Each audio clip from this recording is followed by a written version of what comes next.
और भगवान शंकर ने रावण को अपना आत्मलिंग दे तो दिया था, लेकिन उन्होंने ये गलती की थी कि रावण को आत्मलिंग देने से पहले उन्होंने सोचा नहीं कि ये राक्षस है, इसको आत्मलिंग नहीं देना चाहिए, लेकिन फिर भी उन्होंने दे दिया था। और रावण ने बहुत वर्षों तक उनकी कठोर तपस्या की थी और उनसे ये वरदान मांग लिया था अपनी माँ के लिए। उसने ये वरदान मांग लिया था कि वो उनका आत्मलिंग ले लेगा। फिर जब रावण लंका की ओर प्रस्थान कर रहा था, तब देवतागण घबरा गए और उन्होंने गणेश जी की मदद लेने की सोची, और गणेश जी उनकी मदद के लिए तैयार हो गए। और गणेश जी ने रावण को गणेश जी ने पहले अपना भेष बदला अपनी माया से, और ताकि रावण उनको पहचान ना सके। और फिर गणेश जी फिर अपने असली रूप में आ गए। फिर रावण उनको पहचान गया, तो गणेश जी ने उनको विलंब कराने के लिए उनको स्नान संध्या की याद दिलाई, ताकि रावण को विलंब हो जाए और वो लंका तक ना पहुंच पाए और ना ही स्थापित कर पाए अपना शिवलिंग।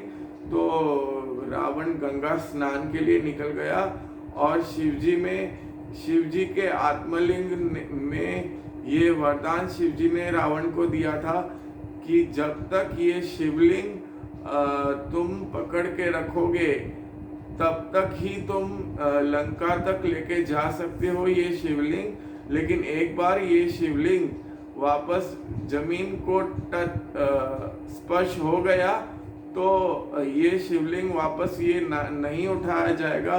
तो गणपति ने भारी होने का अभिनय किया और आत्मलिंग जमीन पे गिरा दिया। ये देखकर रावण बहुत ज्यादा गुस्सा हो गया और गणेश जी को 2-3-4 झापड़ लगा दिए और बोल दिया कि ये तुमने क्या किया बालक, मेरे कहने के बाद भी तुमने इसे जमीन पर रख दिया, तुम्हारी हिम्मत कैसे हुई। तो गणेश जी ने उससे कहा कि तुमने एक छोटे बालक को मारा है, ये बात मैं महादेव से जरूर कहूँगा। तो अब ये स्थान अब गोकर्ण महाबलेश्वर नाम से प्रसिद्ध है। रावण ने शिवलिंग को उठाने की बहुत कोशिश की, लेकिन वो उससे नहीं उठ पाया। और शिवजी ने एक और गलती की थी, रावण को चंद्रहास खड़ग दे दी थी, और रावण बहुत अहंकारी हो गया था। और चंद्रहास खड़ग से उसने जब सीता हरण किया था, चंद्रहास खड़ग से उसने जटायु को मार दिया था।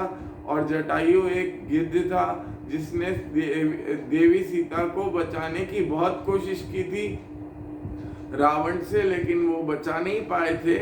तो उन्होंने तो अपना बलिदान दे दिया था, लेकिन चंद्रहास खड़ग की वजह से वो भी मारे गए रावण के हाथों।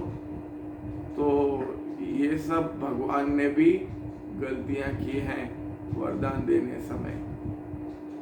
असुरों को वरदान देके भगवान ने बहुत भारी भारी गलतियां की हैं। भगवान तो ये सोचते थे कि मैं लोगों के भले के लिए आऊँगा, प्रकट होऊंगा, वरदान दूंगा, लेकिन तब लोग ईमानदार नहीं थे और भगवान सामने से बोलते थे कि मैं तुम्हारी कठोर तपस्या से बहुत प्रसन्न हूँ, मैं तुम्हें वरदान देना चाहता हूँ। तो असुरों ने वरदान मांग लिया, और जैसे ही भगवान गायब हुए तो असुरों के मजे शुरू हो गए और उन्होंने उत्पात मचाना शुरू कर दिया।